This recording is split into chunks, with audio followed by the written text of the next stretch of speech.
So I want to pass over to you, Ezio. Ezio is from Chile, and I don't know very much else about him because I've been so busy being in other sessions, I haven't been able to research your profile. So maybe if you could just start by telling us a little bit about who you are, and then a bit about the story of what's been happening in Chile, and then with a bit of a focus on the assemblies. Yeah, and then we'll take it from there. Thank you, Eva. Hello, everyone. I'm Ezio Costa. I'm a lawyer from Chile. I work as an academic at the Universidad de Chile, and I'm also the executive director of the NGO FEMA. We are an NGO that works for the protection of the environment and people, removing barriers to access to justice in environmental issues, and helping peoples and community against projects that are ruining their lives and their territories. We do a lot of work in law. Most of us are lawyers, and we do also work in education and in advocacy.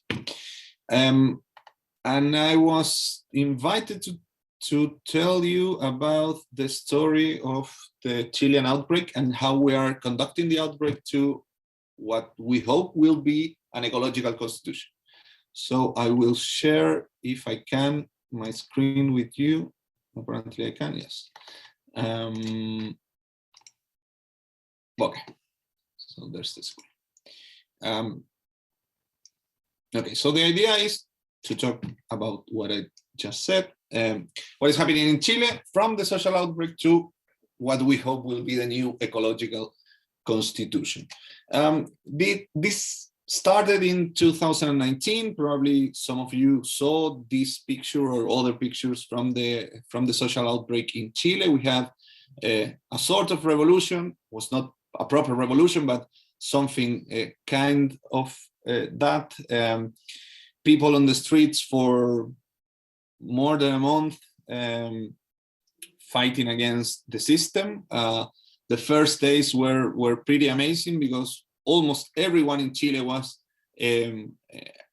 aligned with the demonstrations, and we had millions, literally millions of people on the streets demanding for justice and dignity for everyone. That was the idea that put all the other ideas together, and what we believe here is that this was connected with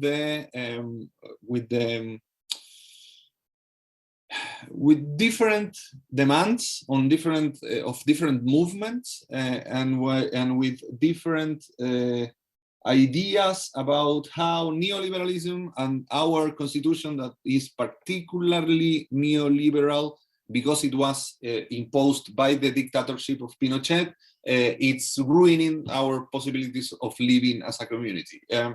You can see in this slide some of the steps that lead to the outbreak. The first one, in the proper fact that started the outbreak, was the rise on the price of the public transportation in Santiago. It was not a huge rise. That was not the problem, actually. But at the same time, there were many other problems that were connected with this rise in the price of public transportation. It was something that nobody was expecting. It was not something common to see in Chile. This level of rage and the way that it was demonstrated on the streets. Actually, I was teaching the day that the October 18, the day that the outbreak started. I was teaching at Universidad de Chile, that is in front of the metro station where everybody was demonstrating. in front of the main square of Santiago, the place where everybody goes to for demonstrations. And I was teaching. There were 40 or 50 people there, and even when we knew that there were some troubles about this price of the public transport, nobody thought that this was going to happen. And so we were all there, and we started to see the helicopters going around, and by the window, thousands of people walking on a Friday afternoon after works to go home, because mostly demonstrations were inside the metro, so the metro was closed that day, and well, everything started there. The feelings that were exposed by the people in Chile was the idea that there was the inequality is too much, that there is an injustice that is too much as well, and in what is connected with environmental issues, that inequality and that injustice is possible to see in how some territories are being sacrificed to the, they will say to the common good, but it's not to the common good, it's to the good of the companies that are destroying those places mostly, you know, and how also the position that part of the people are in, the positions of power, but especially the positions of property, are protected by all the political and economical system in Chile, and it's not possible for the rest of us to overcome the impacts that these positions of powers are producing to our territories. For a lot of people in Chile, some projects that are arriving to their territories for mining or energy or whatever are almost invasions from another planet, from another country. It's not something that they feel, that we feel, that is part of our process, our social process, but it's something that comes from Neverland, from another place. So in environmental issues, that was one of the main points. There was the feeling of corruption and impunity, because all the breaks, all the illegal activities of companies in the last years have not been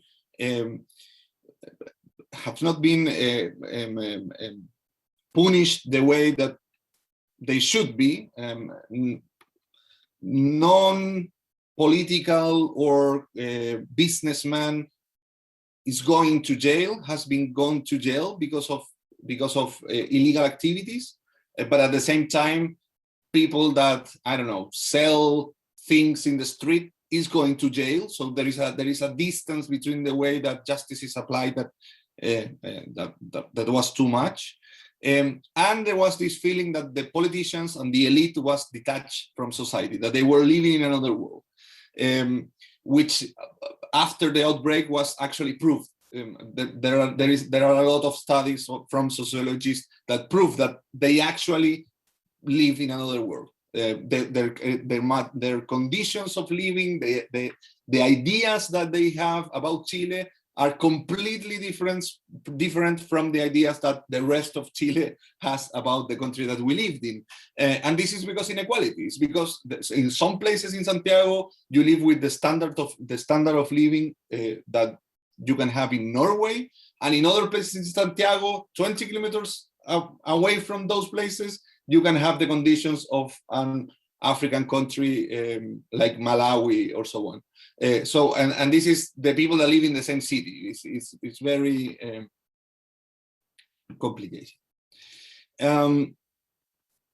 Well, and the demands were many. In this line, the demands were about minimum wage, about pensions, about the right to a quality education, to a quality health system, to resolve water privatization. Maybe you know, maybe you don't, but Chile has private property over water, which is something very weird and neoliberal. There is a huge draw in Chile in the last 10 years, and because of climate change, this is not going to change. We're now like in a permanent drought probably. So that with private property over water is even more it's a bigger problem. There was a demand to stop corruption, to stop collusion from companies, to have environmental justice, and to recognize native people, original people. I don't know if that translation is maybe not a good translation, but pueblos indígenas. Well, the outbreak, the way that the political system dealt with the outbreak was a good way, I think, because it led to a constitutional process. And there was, after one of the more violent days of the demonstrations, there was an agreement between all political parties to have a constitutional process and to have a referendum for yes or no to change the constitution. The yes option won by an 82%. And then there was a referendum now, a couple of weeks ago, to choose the people that will write the new constitution. It is a tremendous thing in Chile because we have never had a democratic constitution in our history. All the constitutions that we have from 1810 to now are constitutions that has been imposed by some dictatorship at some point of our history. So this will be the first democratical constitution, and also there was this rule of parity that forced political parties and independent movements to have half of the candidates men's and half women, and the assembly will be half men, half women as well. Actually, women had more votes than men's, but because of parity, it's half and half. It's very weird, but okay. And there is a rule to include indigenous people, and from the 155 persons that will be in the assembly, 18 are representative from the indigenous people, the different communities of indigenous people. As you can see here in this graphic, it is in Spanish, but as you can see, the environmental issues were in the middle of the things that people were demanding. There has been a huge crecimiento. Nowadays, the environmental conscience and the way that people is demanding for better environmental policies is much bigger than 5 or 10 years ago. Many reasons of that, but during the outbreak, the social outbreak, there was this saying, no, the social crisis is also an ecological crisis, and we have to deal with the ecological crisis if we want to have some kind of future in Chile. During 2020, as you can see in the graphic on the left of the screen, people were saying that for the new constitution, environmental things are the 5th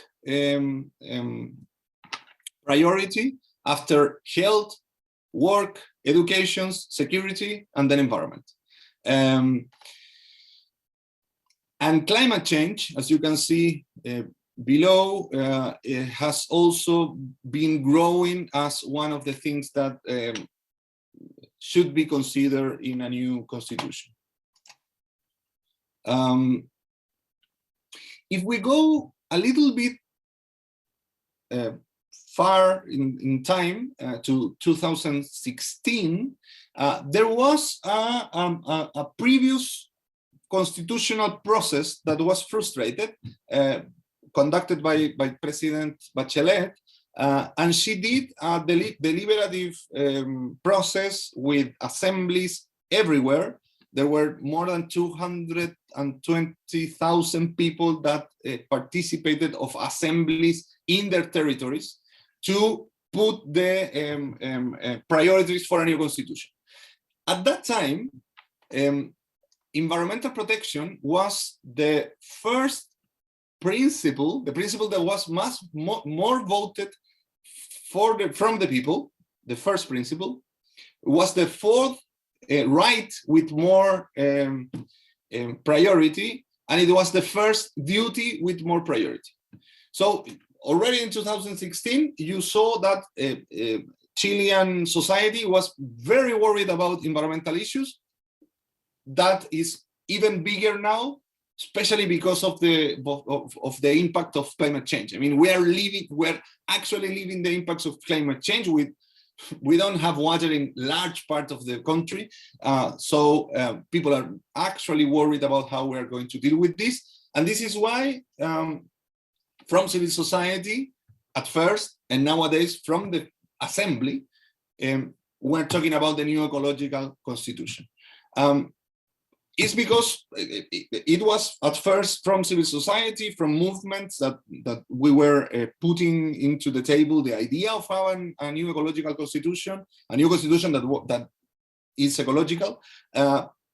But nowadays, and as I told you, the elections of the assembly was 2 weeks ago, and from the 155 people that are going to be there, more than a half has environment as one of the first things that they have to put in constitution.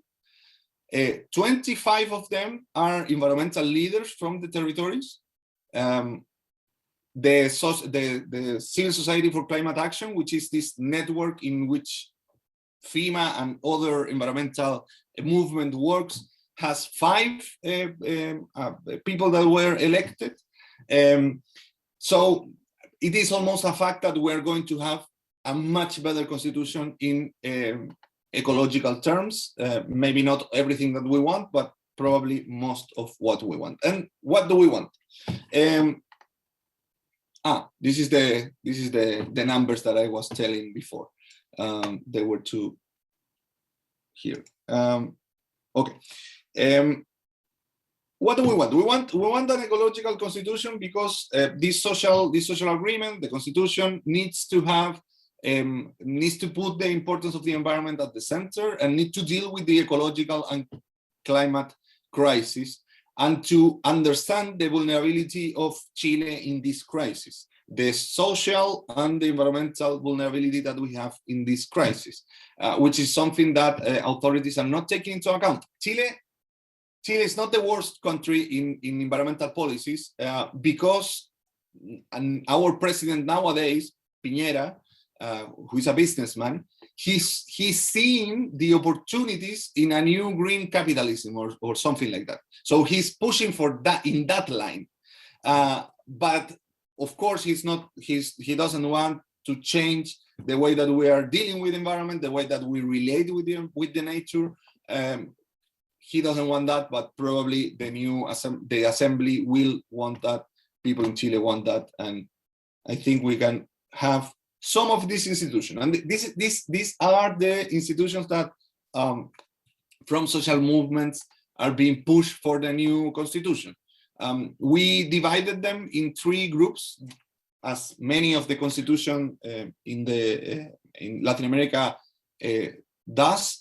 We have at first duties of the state, principles from the organizations, the social organization, and in that order of ideas, we are proposing to have the environmental protection and respect of nature as one of the main duties of the state, climate action as a principle of our organization, and so to have adaptation, mitigation, and just transition as principles to the creation of public policies, environmental and intergenerational justice, and buen vivir.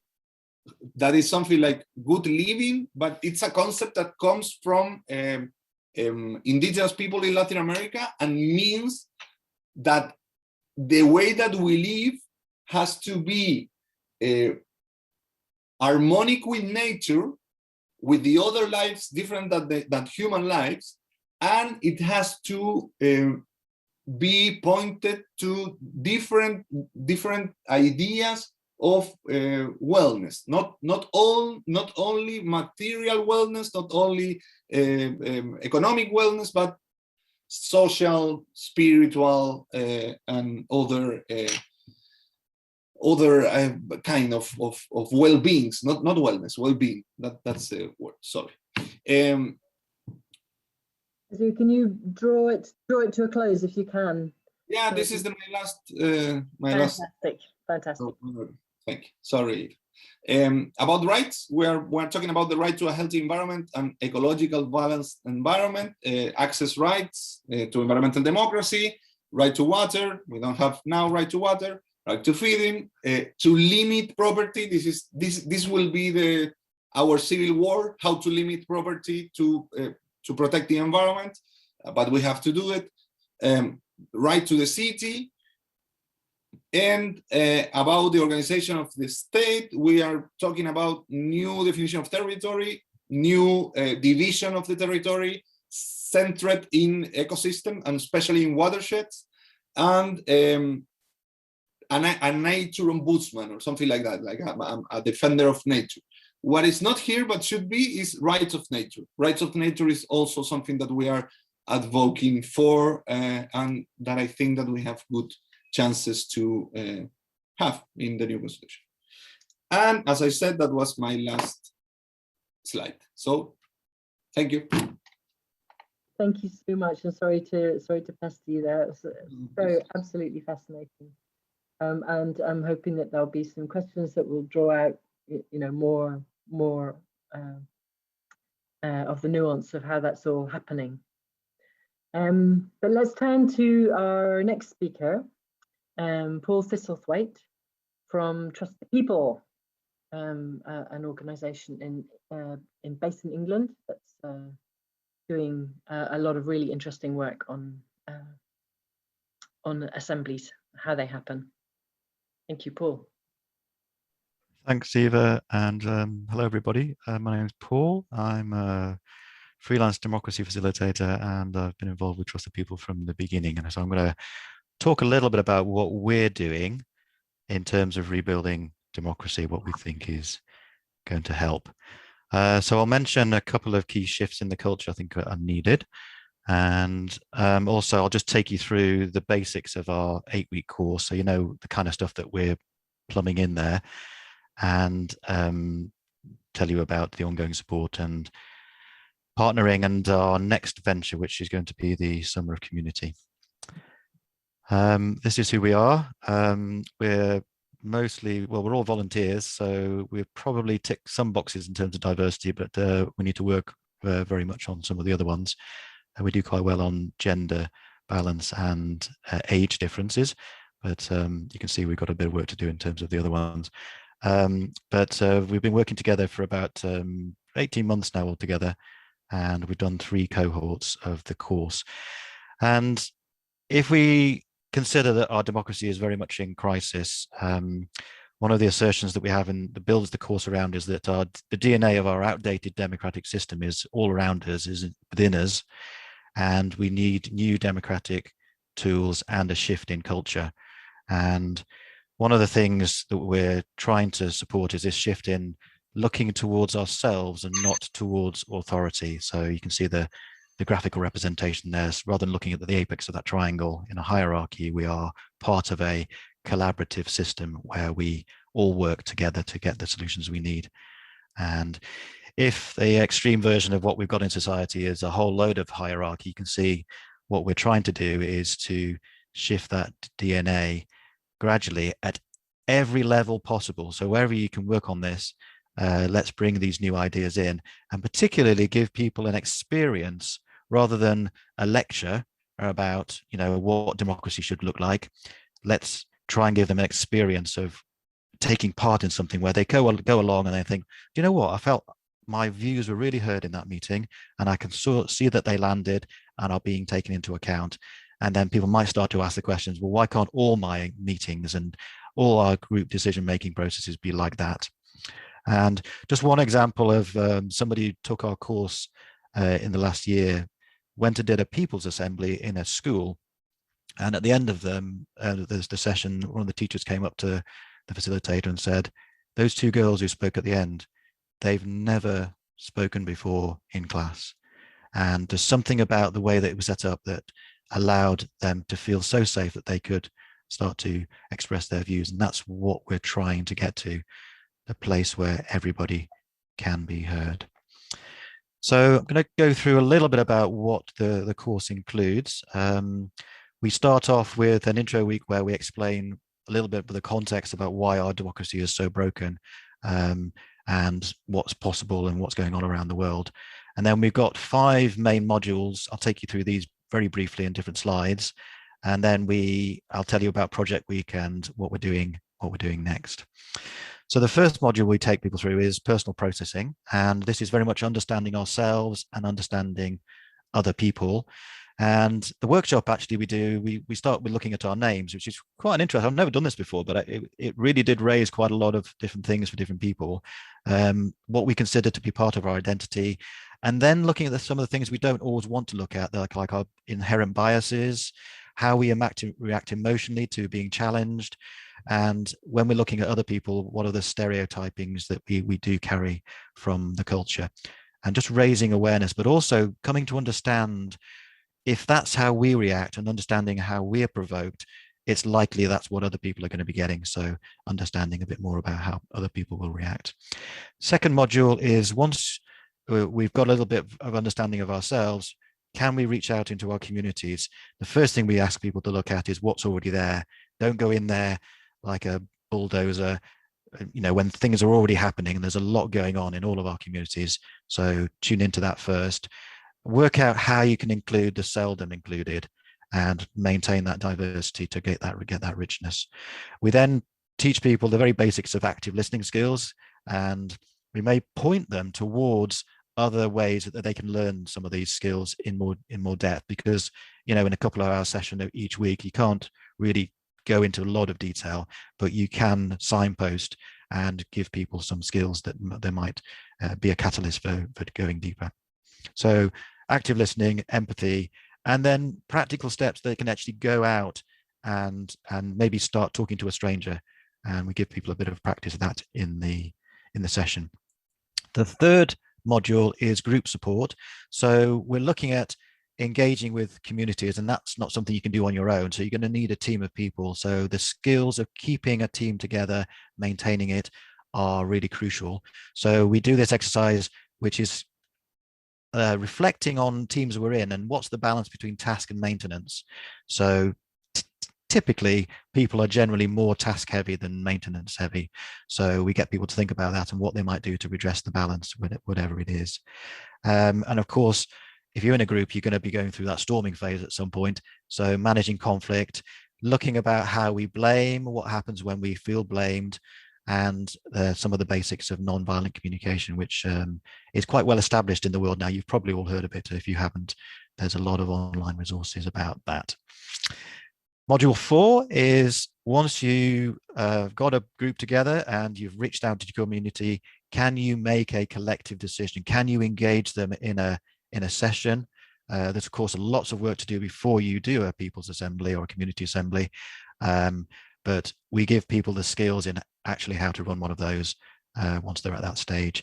So very much the 3 phases of any deliberative process: the input, so you've got some information, that's the facts about the topic in question that you can then have an informed conversation about.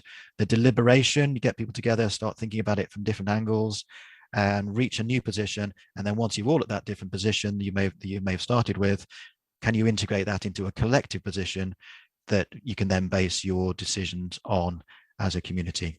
And all of these assemblies are built on the 3 pillars of active listening, radical inclusivity, and of course trust in the process.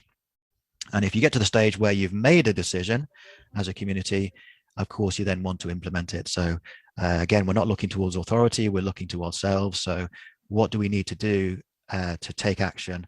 And what we've done in this module is we give people some examples of successful community ventures. There's a few written down there. I'll come on to those. Climate emergency centres are cropping up all over the UK now. And there's something great about people that have already gone a little bit further along the line, because new people coming in, they can get their teeth straight into it and hit the ground running. And then really, in the case of the climate emergency centres, you can get one up and running quite quickly in your town.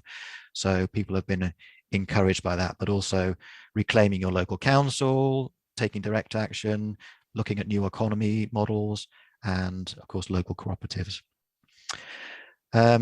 In the 7th week, we give people an experience of a few more of those. So we invite lots of initiatives from around the communities in this case, the UK and the rest of the world, to come and give people a chance to learn a bit more about them. So we give them a choice of different initiatives, and they could go and visit those in a breakout room and learn a bit more about it. So some of those you're probably familiar with. Groups like Ella Baker School, Incredible Edible, Neighborhood Democracy Movement, and some of the other ones there. All fascinating. And again, hearing from people who've already been there and done this and are already actively engaged is a real inspiration for people who have just got the energy and the motivation, but they don't always have all of the know-how. So I'm going to finish off with what we do in terms of cultivating and maintaining this community. Again, we're all learning this like we all are.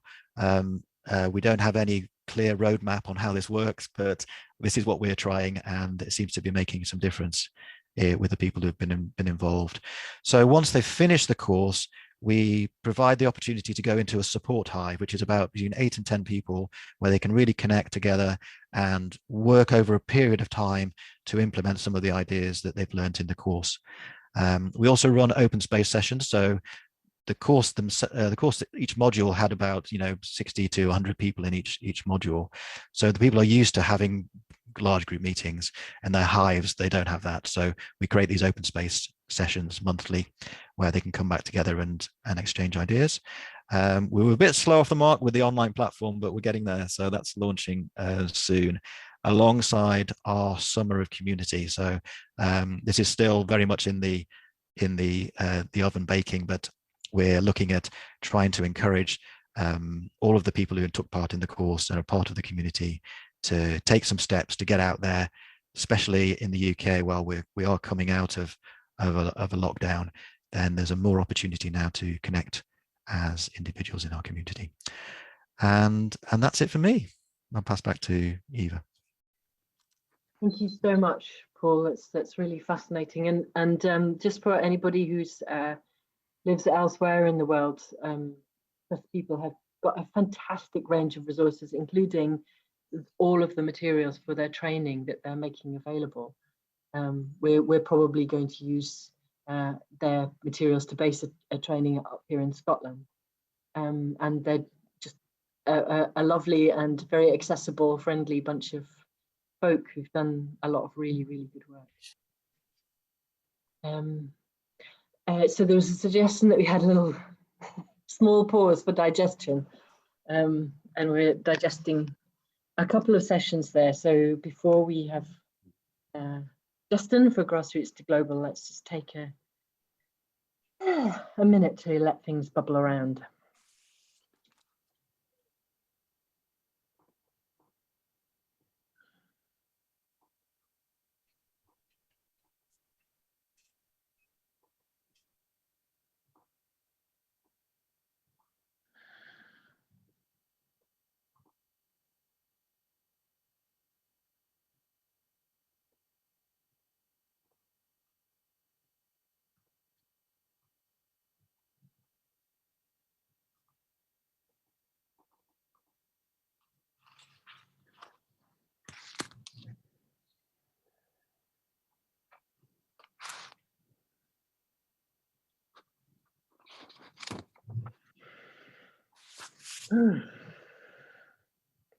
Okay, I hope that was something approaching enough. Justin. Wow, those were amazing presentations. Just feel full of huge appreciation for you both, and Paul, it just sounds like that's kind of teaching nonviolent communication to us as communities, or enabling us to make the learning around how we relate to each other in a real way. How can we be real with each other? And that's a lot of what we've been hearing in the course of this week from Gustavo Esteva about the Zapatista approaches, and from Yogiek and Sangwar in Kenya, and from others, just that kind of the reality of assembling, that assembling is a normal, natural way for humans to make decisions together. It's really this representative democracy, voting them all in, them thinking they're better than us, they know better, us giving up power over to them, is a very weird aberration. It's a very strange route to have gone down, and it serves all sorts of elite purposes and control purposes and so on, but it's a very strange journey. And this week to me has just felt really kind of straightforward in terms of just hearing about and recovering the fact that assembling, being real with each other, deciding what we want, what the situation is, what we need together, is kind of straightforward.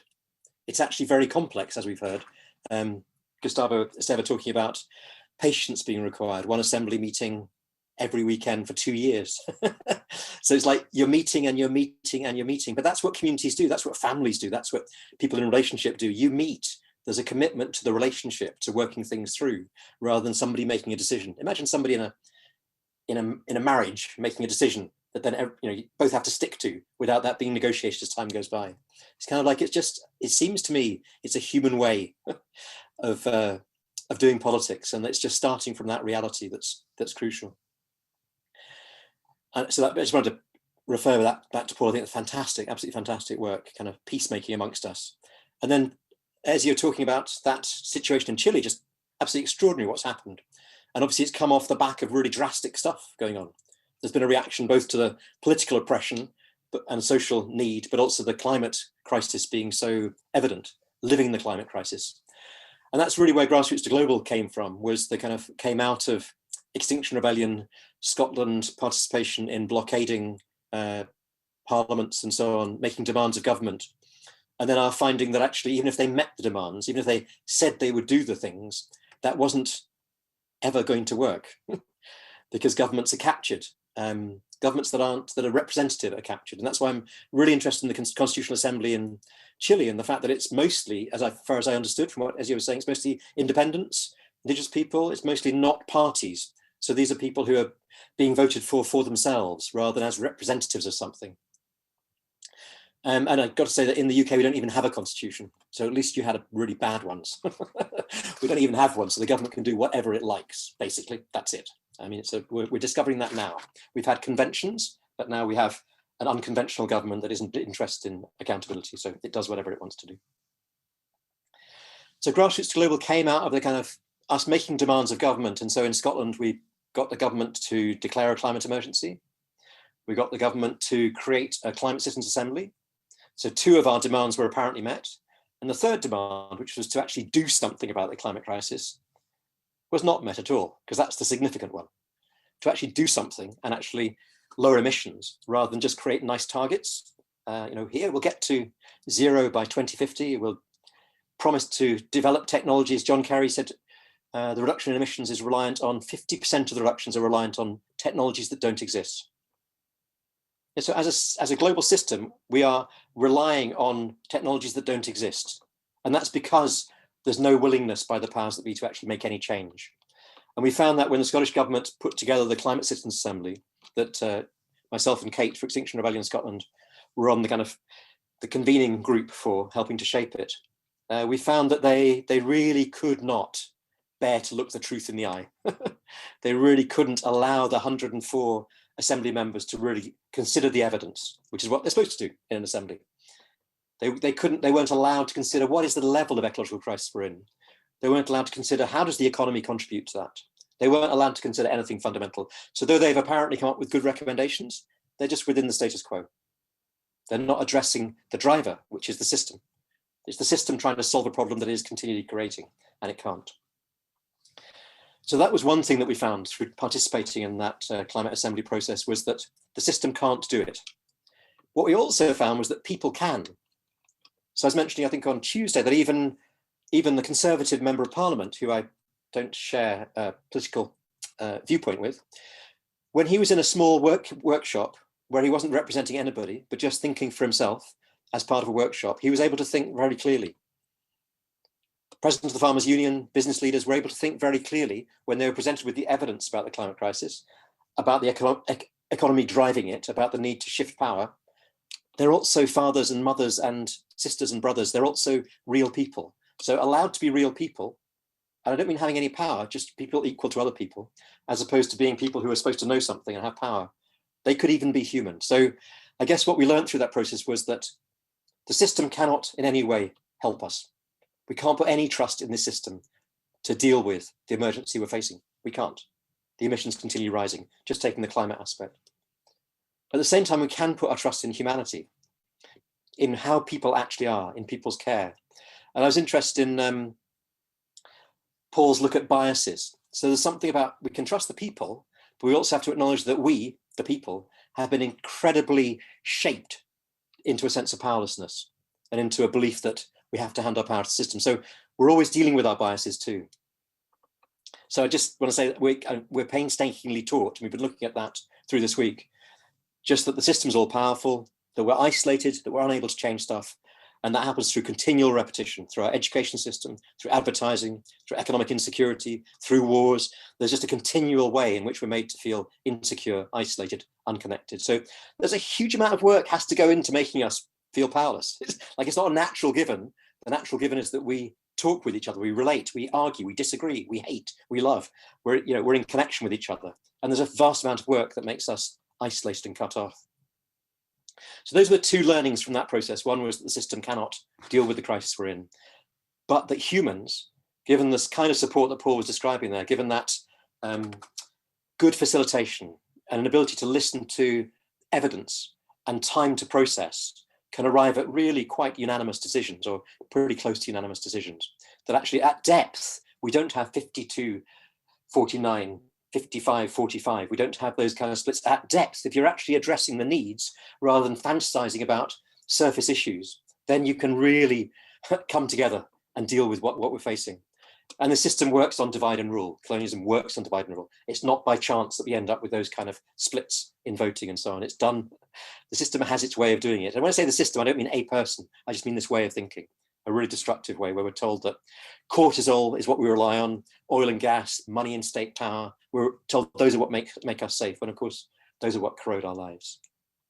I'm probably talking too fast. Anyway, I've just paused because I get too passionate. I was trying to slow down a little bit. So what we've been doing with Grassroots to Global is, well, for a start, this week of trying to reach out to people and go, what the hell do we do? What can we learn from other people's experiences? What can we offer from our own? And just around assemblies. So what I was learning from Gustavo was these two issues. One about a democracy that's based on presence, on being present to each other, not on representation.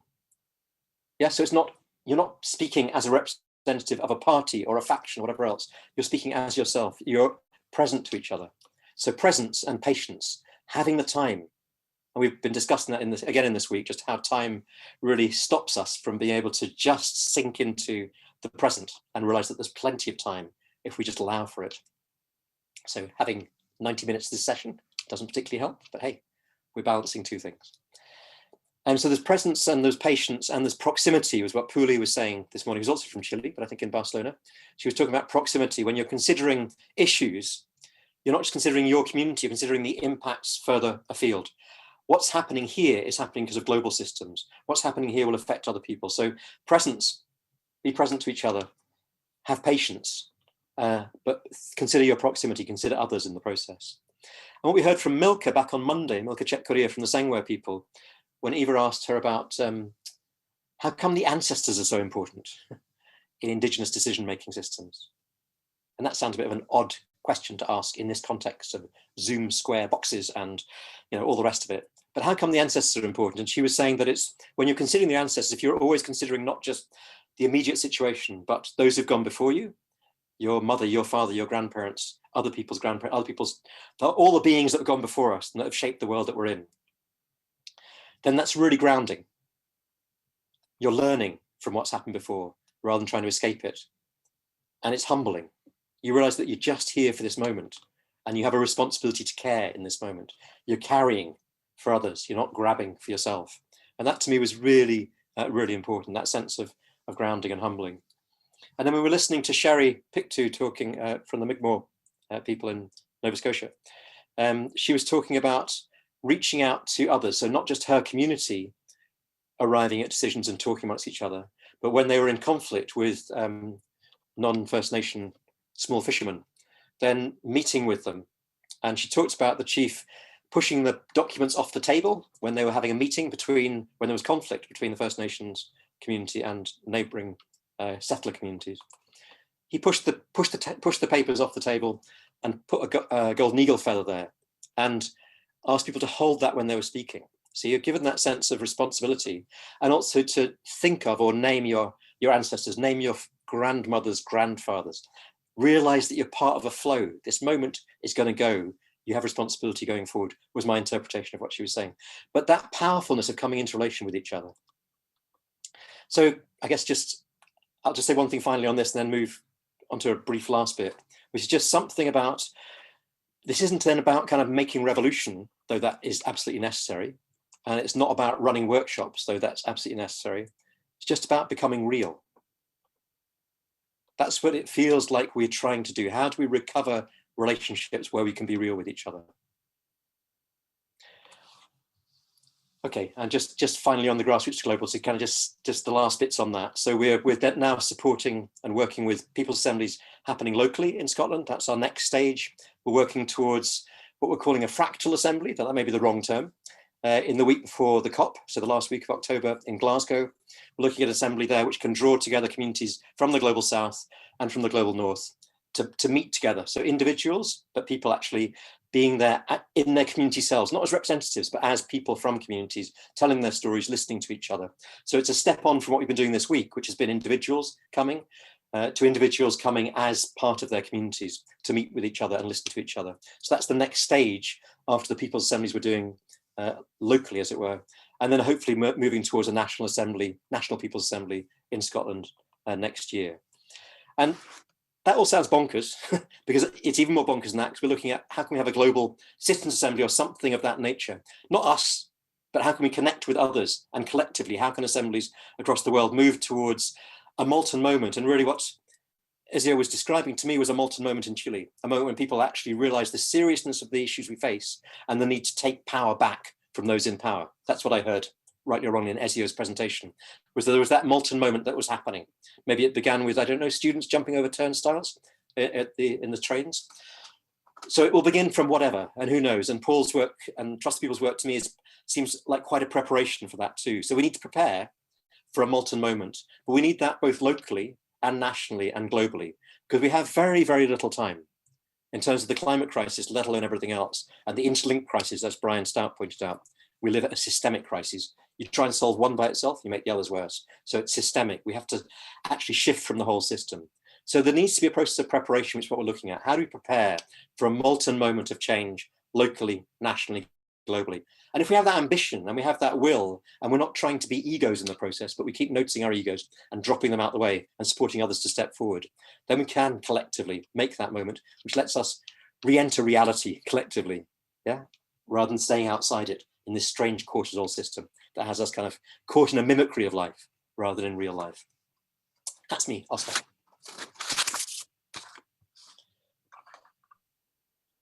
Lovely, thank you, Jas. And I don't have very much to add. I guess I just would like to say that I think the Grassroots to Global project is an experiment or a set of experiments and an inquiry about if we were to develop a system or systems of decision making that would allow us to in the process of meeting, heal the cultural conditioning that we've all, the internalization of capitalism, the internalization of domination, that would allow us to show up, and also that wouldn't end up morphing by co-option and mostly by co-option into what it had, you know, a kind of different version of the same process that we have now. It's this tendency towards co-option of the spaces where power happens, where the power to decide resides. One of the really strong sort of strands of inquiry for me over this week has been how do we safeguard those spaces? How do we create them in the first place? And then how do we safeguard them over time? And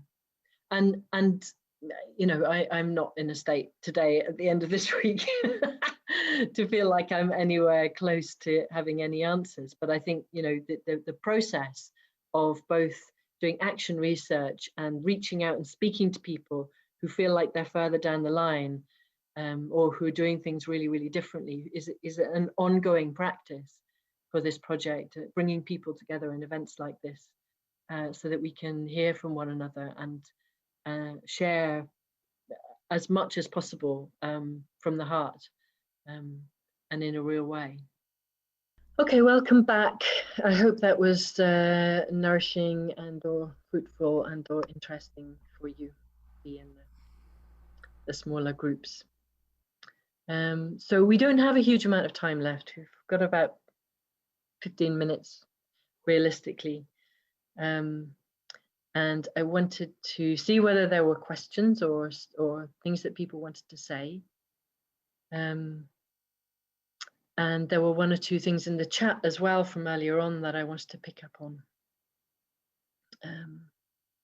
I think it was Paul was speaking about reaching out to the what's seldom included, you know, when you're having a community assembly, because we're thinking about doing that, you know, in Torry and Aberdeen. And I was just wondering how you managed to do that, because that's one of our biggest problems, because the community is apathetic and it's very mistrustful because of the things that have been done to the community in the past.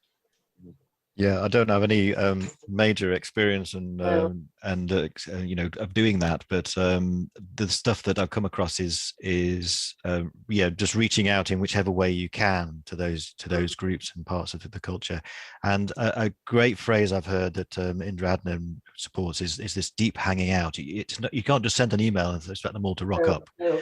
You've got to go and meet them there and try and reach out and establish those things. And that takes time and investment. Yeah. So it's that inquiry is a fundamental one to this work. We are wondering if it will be easier when we can all meet up again. Mm. Thanks. Great. Eva, back to you.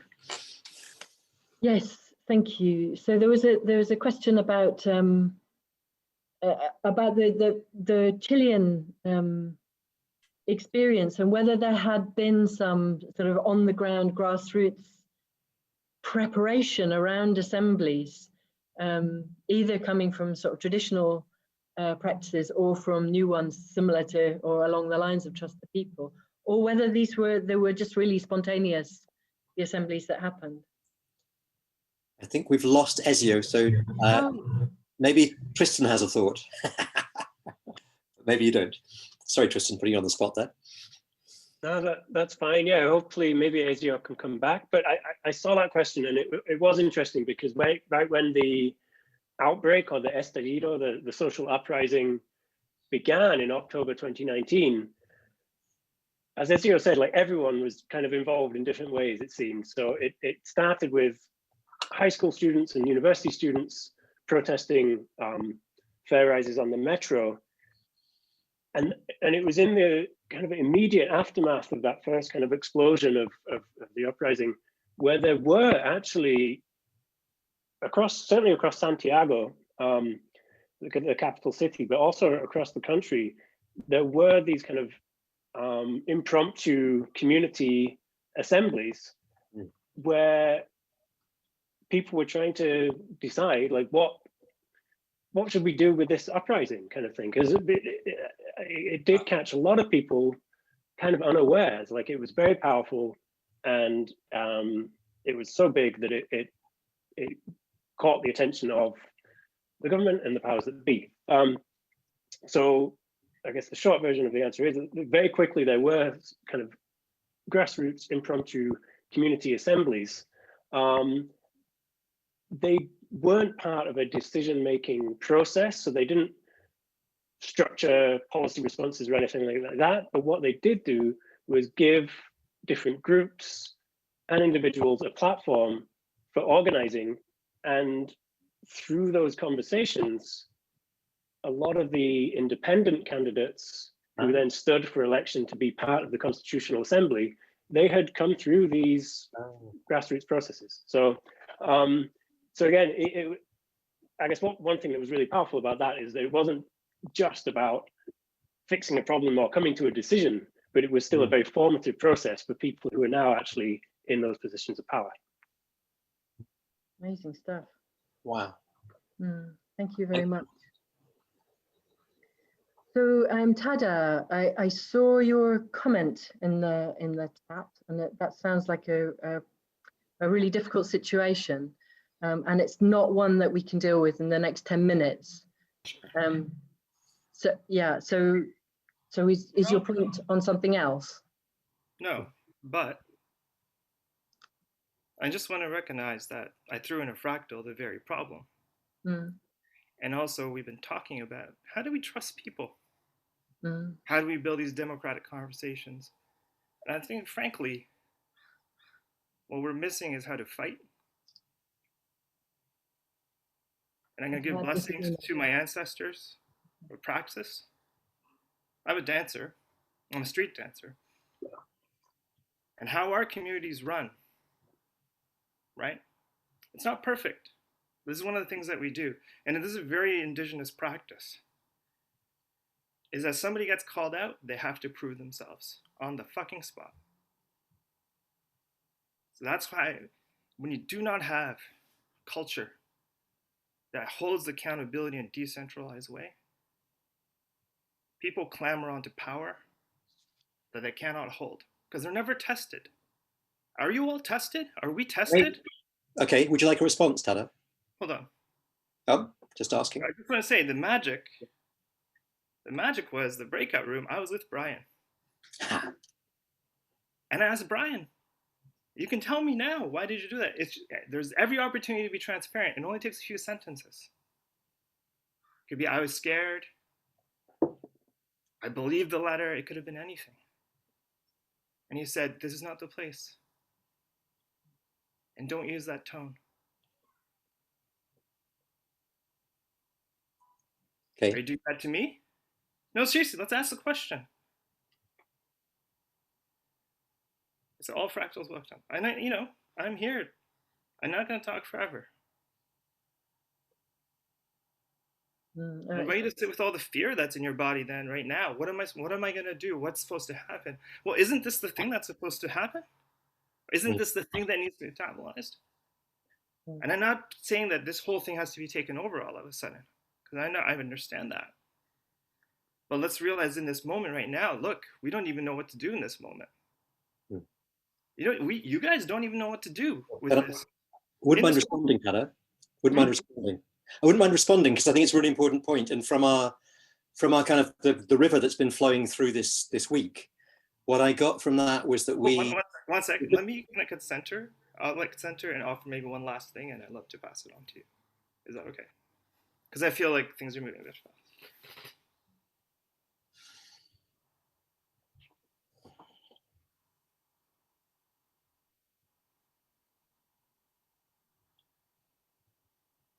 I think my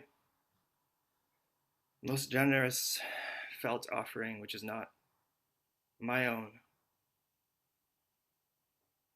because I don't have the wisdom for the kind of words I'd speak, but my honest feeling, my honest words are, I don't think you all know what you're doing.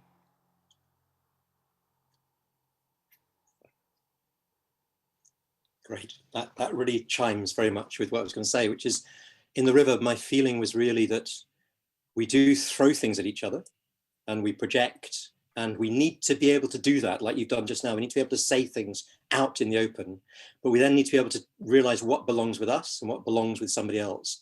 And there's something about dropping down from that. So yes, the move is to speak truth, how I feel, what's happened to me, what's going on, but then to actually kind of go, okay, so what in this belongs to me, and the other person to take what in this belongs to them, and then the relationship to deepen and drop. So no, we don't know what to do, but we can find what to do by practice. So that's just my experience in the river from this week, but that's the kind of bit that's been running through the middle of it. And it's been very deep and really profound. But other people wanted to ask questions, so. Yeah, and I think we've been pretty clear that we don't know. We don't know what we're doing. This is a process of inquiry. It's a process of discovery, which doesn't mean that we don't have quite a lot of experience of dealing with difficult dynamics between people. My issue with this is that this session is going to end in 10 minutes. And if you would like to ask for a process, a held social process to deal with this more deeply, then I would be really open to that. I don't think that's what you're asking for, but I really, I mean, to be honest, I don't know if I can ask for that in a responsible way. I don't know if you can do that in a responsible way. Well, what I do ask is Brian to open up his mic and just say the truth. That's actually, it's that simple. That's what I'm saying. That's simple, and just people to listen, and it's recorded. Perfect. That's what I'm asking for. That's what you're asking for, but let's do that afterwards if you both want to do that. No, but I'm saying this is like something inconvenient. The battle broke out at the party. And I'm just like inviting, like, really. It's many things, Dada. It's many things. It is that, and it's many other things as well. It's levels and levels. But let other people ask questions too. You're not the only person. I'm not the only person here. I think let it pass on. But let's meet it straight after if you want to. Very happy to. We're really happy to stay on the line. Okay. I think Helena was first. Yes, I had an idea, but after this dialogue, I'm a little bit messed up. Okay, going back. I would like to know some more things from Ezio about the idea of identifying the administration of the territory through watersheds. Is it possible to hear something more about this? Only if Tristan knows about it.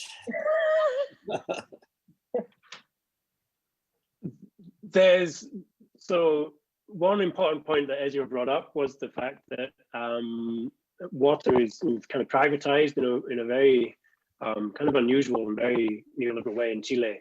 And part of the fallout of that is that there are watershed management groups in place, but under the current constitution, even if these separate watershed management groups are very effective and directly democratic and inclusive, under the current constitution, there's no way that they can really meaningfully affect kind of national policy and water policy.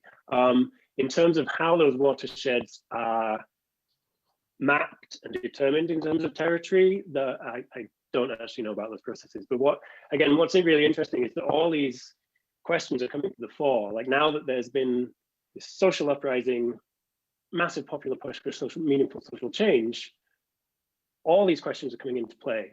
So people now are like, well, yeah, it does matter who gets to decide where the boundaries on the maps are drawn around a watershed, and it doesn't matter who gets to challenge that and whether they can meaningfully redirect policy in the future. So I guess that's all I can offer, really. Once this opening has been created at the societal level, it's really powerful. It's really exciting because everything's on the table, and people are keen to push for change that hasn't felt possible, perhaps ever before. Thank you, Tristan. And Marta, you have a question or something to say? Something to say. I am very appreciative of the work that you're all doing. I think that you are doing it in your own way, which we are doing in our own way in this country, and opposing certain things that are about life and death. And like the guy when they have taken about 1,500 different processes that we had in the past legislature, and they have archived them. And that's the law of waters, the food security, food sovereignty, everything that we have fought for as social movements. what I wanted to say is that you're doing something that we call busca, looking for and finding, your answers. We are doing it too.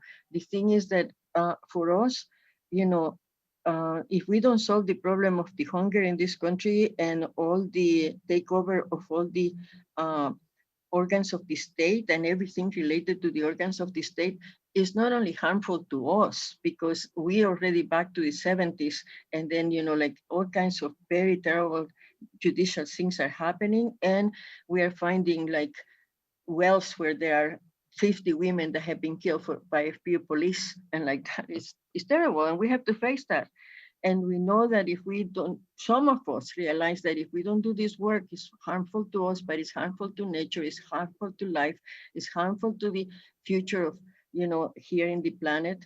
We cannot save the planet, but we could try to save how we live. And we see that we have to act with a sense of urgency, even though it's very risky. And we know also that we have to see about the planet. We have to take care of the planet because, like we are in a desertification time, and we have a hydric crisis. And so you don't face those things, but if you were to see the majorities of peoples in the world are like that, all those migrations and our people having to leave. So we are doing the same thing as you, but we have to deal really with those real questions and risk our lives. And if we don't do it, it's going to get to you too. So I just want to tell you, keep going. And once in a while, laugh and dance like Eva and I do once in a while. So take care. Love you. Thank you so much, Marta. Yeah, it's a tough situation that we've reached, and it's so much tougher for some of us than for others. And I guess that's what we're all trying to do in our own different ways, is build towards a way of connecting between those of us who are trying to find another way. And it's so needed. And that's a real word from Marta on that. So listen, guys, it's the end of a long day for some of us, probably the middle or beginning of long days for others of you. Thank you so much, and thank you, Paul, for sitting with us. I hope through these questions, I hope that it was interesting for you too, and we so appreciate yours and Ezio's. Oh God, my brain. That great guy from Chile, his input as well. So I think we'll close the session. Obviously, anyone who wants to carry on and do a little bit of process is really welcome to stay. And hopefully we'll see you tomorrow on Saturday for more digging in and conversations about what our next small wise steps might be. Thank you so much for being here. Lots of love. Thank you, Paul. Thank you all. Thank you. Thanks very much, everyone. Good to see you. Thank you all.